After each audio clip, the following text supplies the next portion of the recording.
ዛሬ ቀኑ 28 ነው። በደንብ አስተውሉ። ሁለተኛ መልእክቴ የእግዚአብሔር መንፈስ የተናገረኝ አንበጣ ነው ያየሁት። አንበጣ ከፍተኛ የማሳሰብል ወይም ደግሞ አንበጣ ራሱ አንበጣ ምናልባት ሌላ አይነት ነገር ሊሆን ይችላል። ግን አንበጣ በአንድ አገር ላይ ታዋቂ በሆነች አገር ላይ ከፍተኛ ነገር ሲያደርስ አየው። ውድመት፣ ጥፋት፣ ውድመት፣ ጥፋት። ሪመምበር ከእግዚአብሔር የሰማሁትን ነው የምናገረው። መንፈስ ቅዱስ የሚያወራኝ ልክ እንደ ኢቮላ አይነት ሌላ ቫይረስ ኦር ሌላ ተመሳሳይ ነገር ነው። የሚያጠፋ ታዋቂ ስለሆነ አገር መጸለይ፣ ታዋቂ ስለሆነ አገር መጸለይ፣ ያንን ቫይረስ ወይም ያ የበረረ ነገር አታክ ያደረጋቸው ሰዎች የመጀመሪያ የህመሙ መነሻ ወይም የህመሙ ምልክት ልክ እንደ ለአማርኛ ጥሩ አይደለም ግን ሆዱን የታመመው ሰው በመጸዳጃ ቦታ የሚሆነውን ነው የሚሆነው። እቺ እንዳትረሱ። ቢቢሲ ይዘግባል፣ ሲኤንኤን ይዘግባል።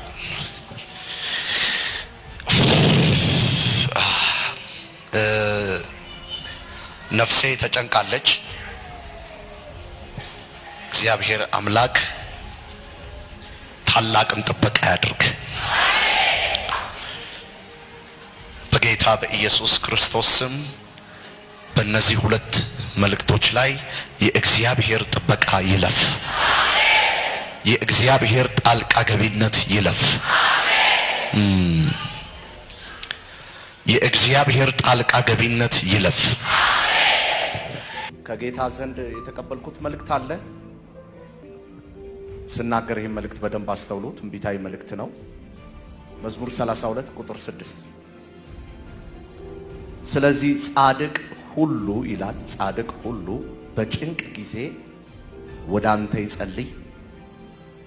ኃይለኛ ጎርፍ አካባቢውን ቢያጥለቀልቅም እርሱ አጠገብ አይደርስም።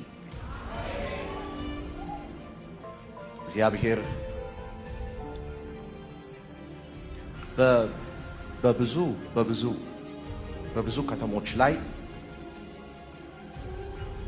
በብዙ ከተሞች ላይ ብዙ ሰው ህይወቱ ሲያልፍ አሳየኝ። በብዙ ከተሞች ላይ እግዚአብሔር ህዝቡ በልመና በእግዚአብሔር ፊት በመለመን ማለፍ ከአምላካችን ከኢየሱስ ዘንድ ፈውስ እንደሚወጣ አስረዳኝ። እንደሌላው ጊዜ አይደለም። ጥቁር ባህር አየሁ። በጥቁር ባህር ላይ እንደሌላው ጊዜ አይደለም።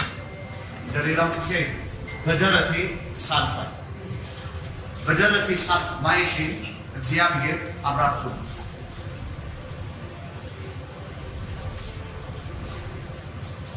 ትክክለኛ ጊዜ አይደለም። እግዚአብሔር በእነዚህ አባቶች ለህዝቡ መልእክት እንድናገር የመጀመሪያው በደረት የመሆን ሚስጥር ነገሩ ከባድ። ሁለተኛው ምልጃ ለህዝቡ አስጠንቅቅ። ኦኬ ጌታ ሆይ ምንድነው?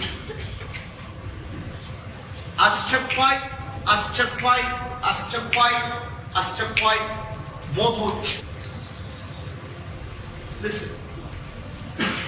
አሁን ደግሞ የሚሆነው ይሄ ትንታ ይዟቸው ይሄ ሳል ይዟቸው ይሄ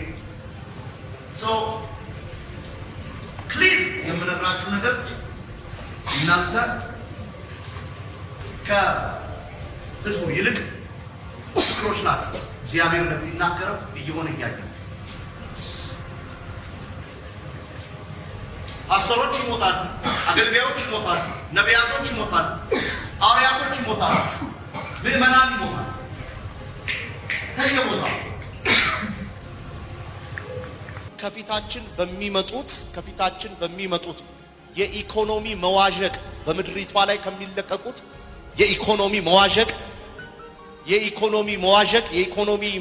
ነፋስ፣ የኢኮኖሚ መዋዠቅ፣ የኑሮ ውድነት መዋዠቅ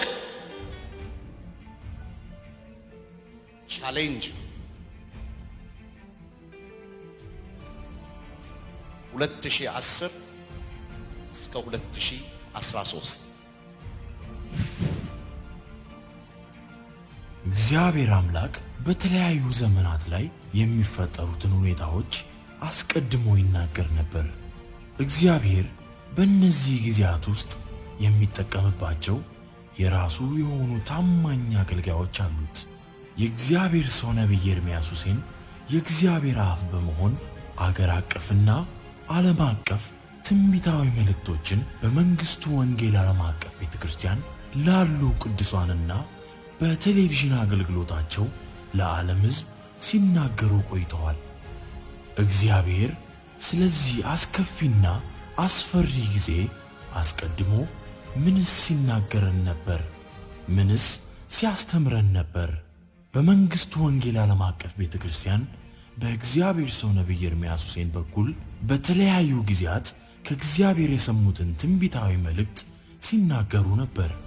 ከዚህም በመቀጠል የምናቀርብላችሁ ፕሮግራም በአሁኑ ጊዜ ዓለማችን ላይ እየሆኑ ስላሉ ሁኔታዎች አስቀድሞ የተነገሩትን ትንቢታዊ መልእክቶችን ነው። እርሱም አንዳንዶች ሐዋርያት፣ ሌሎችም ነቢያት፣ ሌሎችም ወንጌል ሰባኪዎች፣ ሌሎችም እረኞችና አስተማሪዎች እንዲሆኑ ሰጠ። ኤፌሶን ምዕራፍ 4 ቁጥር 11። ነቢያት በእግዚአብሔር ሉዓላዊ ምርጫና ውሳኔ ተጠርተው የእግዚአብሔር ዘላለማዊ አጀንዳ የሚፈጽሙና የሚያስፈጽሙ የእግዚአብሔር ሰው ናቸው። በአዲስ ኪዳን ቤተክርስቲያን ውስጥ የኢየሱስ ክርስቶስ ቤተክርስቲያን ሁለንተናዊ እድገት፣ ቅርጽና ሙላት ይኖራት ዘንድ ከተሰጡት 5 ስጦታዎች አንዱ ነው። የነቢያትነት ስጦታ በእግዚአብሔር ቃል እንድናድግና ከጸጋው ተካፋዮች እንድንሆን እግዚአብሔር ዓይኖቻችንን ይከፍታል። የእግዚአብሔር ነቢይ ከእግዚአብሔር የሆነውን ድምፅ እና በእግዚአብሔር ቃል ላይ መሠረት ያደረገ ትንቢትን ይናገራል። የእግዚአብሔር ነቢይ የታላቁን ተልእኮ ማዕከል ያደረገ አገልግሎት ያገለግላል። የእግዚአብሔር ነቢይ የተናገረው ትንቢት ይፈጸማል። የእግዚአብሔር ነቢይ ክርስቶስን ማዕከል ያደረገ አስተምሮን ይከተላል። የእግዚአብሔር ነቢይ ሰዎች በአገልግሎታቸው ይገሥጻሉ፣ ይታነጻሉ፣ ይመከራሉ፣ ይጽናናሉ። የእግዚአብሔር ነቢይ ሰዎችን ለጽድቅ መንገድ ያቀናሉ። የእግዚአብሔር ነቢይ ስለ ወንጌል ብለው መከራን ይቀበላሉ። በየትኛውም ጉዳይ የጽድቅን አቋም ይይዛሉ። በዚህ ወቅት ዓለማችን እያስተናገደች ላለው አስከፊ ጊዜ አስቀድሞ በተለያዩ ዓመታት በተደጋጋሚ ይናገሩ ነበር።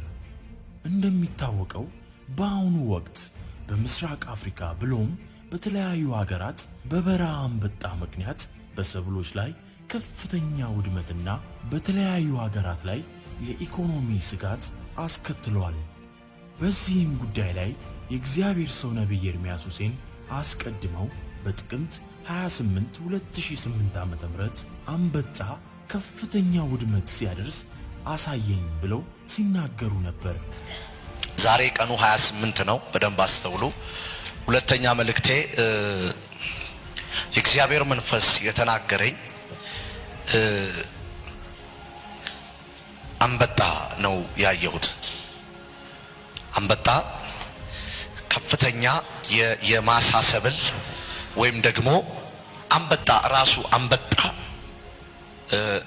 ምናልባት ሌላ አይነት ነገር ሊሆን ይችላል። ግን አንበጣ በአንድ አገር ላይ ታዋቂ በሆነች አገር ላይ ከፍተኛ ነገር ሲያደርስ አየው። ውድመት፣ ጥፋት፣ ውድመት፣ ጥፋት። ሪመምበር። በመቀጠልም በዛው ዕለት መንፈስ ቅዱስ የሚያወራልኝ ልክ እንደ ኢቦላ አይነት ሌላ ቫይረስ አሳየኝ ሲሉ ሲናገሩ ነበር።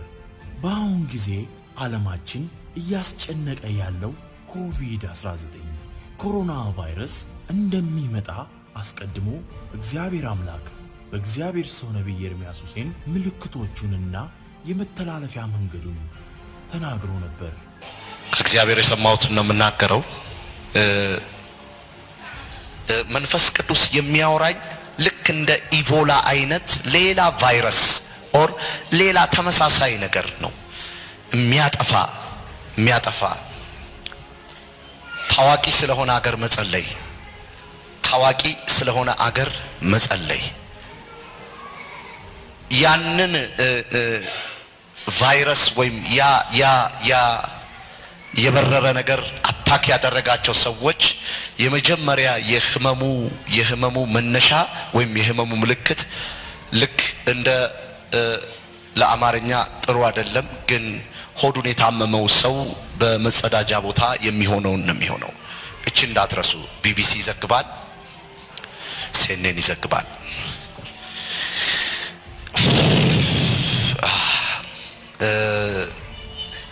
ነፍሴ ተጨንቃለች። እግዚአብሔር አምላክ ታላቅን ጥበቃ ያድርግ። በጌታ በኢየሱስ ክርስቶስ ስም በእነዚህ ሁለት መልእክቶች ላይ የእግዚአብሔር ጥበቃ ይለፍ። የእግዚአብሔር ጣልቃ ገቢነት ይለፍ። የእግዚአብሔር ጣልቃ ገቢነት ይለፍ። ከዚህም ቀደም ከተናገሩት ትንቢታዊ መልእክቶች ከአንድ ዓመት ከሁለት ወር በኋላ በታኅሳስ 2 2009 ዓመተ ምህረት በዕለተ እሑድ በነበረው የቤተ ክርስቲያኒቱ አገልግሎት ላይ ከጌታ ዘንድ የተቀበልኩት ትንቢታዊ መልእክት አለኝ። ይህም መልእክት በማስተዋል አዳምጡኝ በማለት ተናገሩ። ከጌታ ዘንድ የተቀበልኩት መልእክት አለ። ስናገር ይህን መልእክት በደንብ አስተውሉ። ትንቢታዊ መልእክት ነው። መዝሙር 32 ቁጥር 6 ስለዚህ ጻድቅ ሁሉ ይላል፣ ጻድቅ ሁሉ በጭንቅ ጊዜ ወደ አንተ ይጸልይ። ኃይለኛ ጎርፍ አካባቢውን ቢያጥለቀልቅም እርሱ አጠገብ አይደርስም። እግዚአብሔር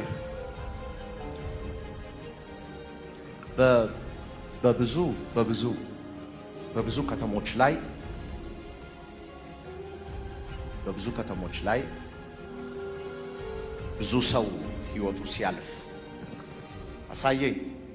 በብዙ ከተሞች ላይ ይህም አስከፊ ወረርሽኝ በዓለም ላይ ሲከሰት እንግዳ ነገር ቢመስልም እግዚአብሔር በተለያዩ ዓመታቶች መካከል በእግዚአብሔር ሰው ነቢይ ኤርምያስ ሁሴን አልፎ ስለዚህ ወረርሽኝ ስለሚያስከትለው ከፍተኛ ውድመትና ለሰው ዘር ሁሉ የመዳኛውን መፍትሄ ተናግረው ነበር። እግዚአብሔር ህዝቡ በልመና በእግዚአብሔር ፊት በመለመን ማለፍ ከአምላካችን ከኢየሱስ ዘንድ ፈውስ እንደሚወጣ አስረዳኝ። አሁን ካለንበት አስከፊ በሽታ ማለፍ የምንችለው በእግዚአብሔር ፊት በመለመን በምልጃ ጸሎት ብቻ ከአምላካችን ፈውስ እንዲመጣ አስረዳኝ ብለው አሳስበዋል። የካቲት 2 2011 ዓመተ ምህረት የእግዚአብሔር ሰው ነቢይ ኤርምያስ ሁሴን በግላቸው የ40 ቀን የጾምና የጸሎት ጊዜ ላይ እያሉ የጂሰስ ቲቪ ኢትዮጵያ ፓርትነሮችን እያገለገሉ እያለ ይህን መልእክት ተናገሩ። እንደ ሌላው ጊዜ አይደለም ብለው መልእክታቸውን መናገር ጀመሩ። እንደ ሌላው ጊዜ አይደለም። ጥቁር ባህር አየሁ። በጥቁር ባህር ላይ እንደ ሌላው ጊዜ አይደለም። በደረቴ ሳልፍ ማየቴ እግዚአብሔር አብራርቶ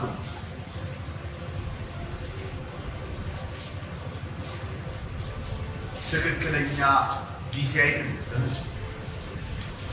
እግዚአብሔር በእነዚህ አባቶች ለሕዝቡ መልእክት እንድናገር የመጀመሪያው በደረት የመሆን ሚስጥር ነገሩ ከባድ መሆኑ፣ ሁለተኛው ምልጃ ሰው ለሕዝቡ አስጠንቅቅ። ኦኬ ጌታ ሆይ ምንድን ነው አስቸኳይ አስቸኳይ አስቸኳይ አስቸኳይ ሞቶች አሁን ደግሞ የሚሆነው ይሄ ትንታ ይዟቸው ይሄ ሳት ይዟቸው ይሄ ክሊር የምነግራችሁ ነገር እናንተ ከህዝቡ ይልቅ ምስክሮች ናቸው። እግዚአብሔር እንደሚናገረው እየሆነ እያየ ፓስተሮች ይሞታሉ፣ አገልጋዮች ይሞታሉ፣ ነቢያቶች ይሞታሉ፣ ሐዋርያቶች ይሞታሉ፣ ምዕመናን ይሞታሉ። ከየቦታው እስካሁን የተነገሩትን ትንቢቶች ተፈጻሚነት አግኝተው የዓለም ሚዲያዎች በመዘገብ ላይ ይገኛሉ። አንበጣ ነው ያየሁት። አንበጣ ከፍተኛ የማሳሰብል ወይም ደግሞ አንበጣ ራሱ አንበጣ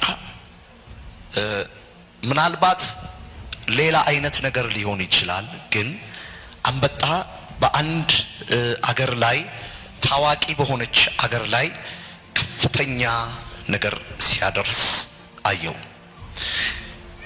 ውድመት፣ ጥፋት፣ ውድመት፣ ጥፋት። Remember, the United Nations says locust swarms are threatening the food supply of millions. They've devastated thousands of crops as they move across parts of Africa. CNN's Farai Zavinso takes a look at the problem and finds out why climate change might play a role. For 3 months now, swarms of desert locusts have been eating their way through East Africa. Here in Kenya's Laikipia County, people bang utensils to try and ward off an increasing menace to their livelihoods. All to no avail. The locusts keep coming. A voracious appetite means these locusts eat the equivalent of their own body weight in a single day. And they move with speed on the changing winds, as far as 150 kilometers, almost 100 miles a day. Beans, maize, pasture for animals, nothing stands a chance, raising fears over food security as the farmlands are decimated. Barricaded and guarded by police with masks, Chinese authorities have traced a new deadly virus back to this seafood market in the city of Wuhan. They say a new strain of coronavirus originated here has struck dozens of people and put an entire region on edge. ታዋቂ ስለሆነ አገር መጸለይ A newly identified coronavirus that emerged in the city of Wuhan in central China is now known to be transmissible between people. The Chinese President Xi Jinping says his country is waging a serious fight against the demon coronavirus outbreak. Europe has now become the epicenter of the pandemic. ያንን ቫይረስ ወይም ያ የበረረ ነገር አታክ ያደረጋቸው ሰዎች የመጀመሪያ የህመሙ መነሻ ወይም የህመሙ ምልክት ልክ እንደ ለአማርኛ ጥሩ አይደለም ግን ሆዱን የታመመው ሰው በመጸዳጃ ቦታ የሚሆነው ነው የሚሆነው።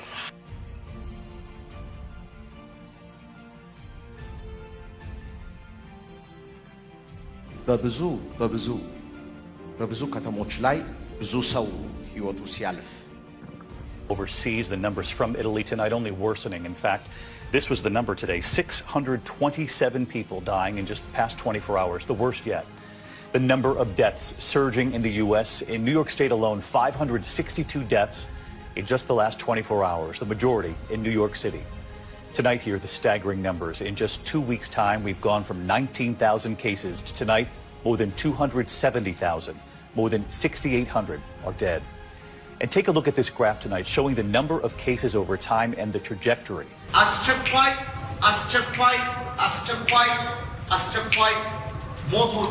With close to 7,000 deaths, Italy is the nation hardest hit by this coronavirus pandemic. And as Nick Schifrin reports, Italy's doctors are urging the United States to learn from their national tragedy. And a warning, these scenes are difficult to watch. There are only so many ventilators, and they're prioritized for those most likely to survive. And so doctors are forced to decide who lives and who dies. And when patients die, they die alone. Funerals are illegal. Coffins sit for days. In this chapel and a crematorium, there are 3 times the normal number of dead. Anyone?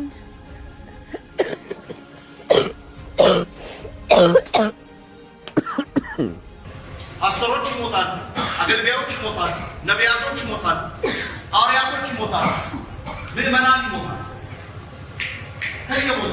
A beloved pastor from the city's south side has died after contracting COVID-19. WGN Sean Lewis is here with more on how he's being remembered and also a strong message from his family. That's right. As we've seen more and more, Pastor Keith Burgess from Old Friendship Missionary Baptist Church was not over 60 years old. He wasn't even over 50 years old. He was in his 40s. He died yesterday, just a week after being admitted to the hospital. We had some folk over 60.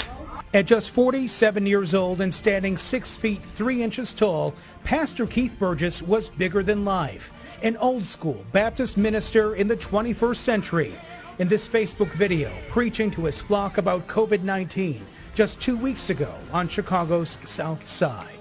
Great church man, wonderful pastor. His older brother Carl tonight talking with WGN. His family now among the thousands who have lost a loved one to the pandemic. He thought he just had like allergies or a cold. For days, Keith dismissed his symptoms until he could not any longer. 4 days after his symptoms began, he was admitted to Community Hospital in Munster and put on a ventilator. He died yesterday, less than a week later. The virus takes the life of a Shreveport veteran. Ronnie Hampton is a pastor who spent his entire life trying to make a difference in our most underserved communities, and died at Overton Brooks VA Medical Center Wednesday night. Sadly, we've learned one of the latest victims of COVID-19 is a beloved Richmond pastor who died the day before Easter Sunday. Bishop Gerald Glenn tested positive a week ago, along with his wife, Mother Marcita Glenn. Our Gabrielle Harmon spoke with one pastor who was close with Glenn and whose heart is broken tonight. It's with an exceedingly sorrowful and heavy heart that I come to you this morning. On Easter Sunday, members of New Deliverance Evangelistic Church received news of the passing of their pastor, Bishop Gerald Glenn. እግዚአብሔርም በዚህ ወረርሽኝ ምክንያት እየተፈጠረ ስላለው ታላቅ የሆነ የኢኮኖሚ መዋዠቅ ከ2 ዓመት በፊት ጥር 6 2010 ዓ.ም እንዲህ በማለት ማስጠንቀቂያ ለሕዝቡ ተናገረ። ከፊታችን በሚመጡት የኢኮኖሚ መዋዠቅ በምድሪቷ ላይ ከሚለቀቁት የኢኮኖሚ መዋዠቅ ነፋስ የኢኮኖሚ መዋዠቅ የኑሮ ውድነት መዋዠቅ ቻሌንጅ 2010 እስከ 2013 The coronavirus pandemic will cause the worst global economic fallout since the Great Depression almost a century ago. That was the warning today from the head of the International Monetary Fund. And as our economics editor Faisal Islam explains, the British economy could be affected just as badly. In this quarter, the fall anticipated by these economists is on average over 14%. And that ranges from a minimum forecast of 7.5% down, extraordinary enough, to as much as 24% down, the temporary loss of a quarter of the economy. The only precedent for moves of this size and speed is what happened a century ago at the start of the 1920s depression. በዓለማችን ላይ ያሉ ሀያላን ሀገሮች በመጣባቸው ወረርሽኝ ምድር ላይ ያሉትን መፍትሄዎች በሙሉ ተጠቅመናል፣ ካሁን በኋላ መፍትሄ ከእግዚአብሔር ዘንድ ብቻ ነው ብለው ተናግረዋል። The year of the fear of God. Judgment has come. The Lord has spoken to me to deliver a message to the world, to fear God and to give Him glory. For the hour of God's judgment has come. የእግዚአብሔር ሰው ነብይ ኤርምያስ ሁሴን አስቀድመው በተናገሩት መልእክት መሰረት በተለያዩ ጊዜያቶች የጾምና የጸሎት ፕሮግራምን ሲያውጁ ነበር። ከተደረጉት የጾምና የጸሎት ጊዜያቶች በጳጉሜ ከ1 እስከ 5 በነበረው የጾምና የጸሎት ጊዜ ላይ ጉባኤው በባዶ እግር ሆኖ በቤተ ክርስቲያን አዳራሽ ውስጥ የምልጃ ጸሎት ሲያደርጉ ነበር። እግዚአብሔር በተናገረን ትንቢታዊ አዋጅ ጨለማም ቢሆን ብርሃን ይሆናል ብሎ እንደተነገረን ዮም ምዕራፍ 11 በእጅ በደል ቢኖር አርቀው በድንኳንህ ኃጢአት አይኑር። አንተ ልብህ ቅን ብታደርግ እጅህን ወደሱ ብትዘረጋ በዚያን ጊዜ በእውነት ፊትህ ያለ ነውር ታነሳለህ፣ ትበረታለህ፣ አትፈራ። መከራህን ትረሳለህ፣ እንዳለፈ ውሃ ታስበዋል። ከቀትር ይልቅ ሕይወትህ ይበራል። ጨለማም ቢሆን እንኳን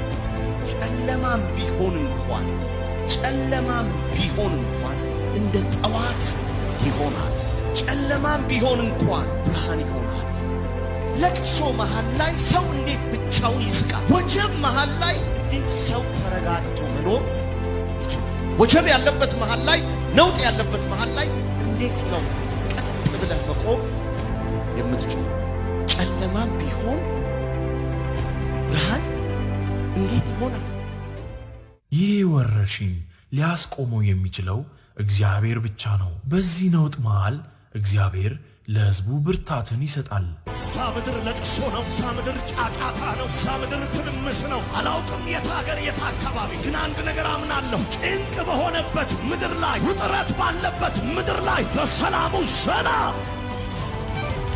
መልእክት አለኝ። ጨለማም ቢሆን ብርሃን ይሆናል። ጨለማም ቢሆን ብርሃን ይሆናል። አሁን ካለንበት ጨለማ ለመውጣት እግዚአብሔር ዳግም እድሉን እንዲሰጠን ይቅር ባይነቱን ጥበቃውን እንዲያበዛልን በምልጃና በጸሎት በእግዚአብሔር ፊት እንሁን። ጨለማም ቢሆን ብርሃን ይሆናል።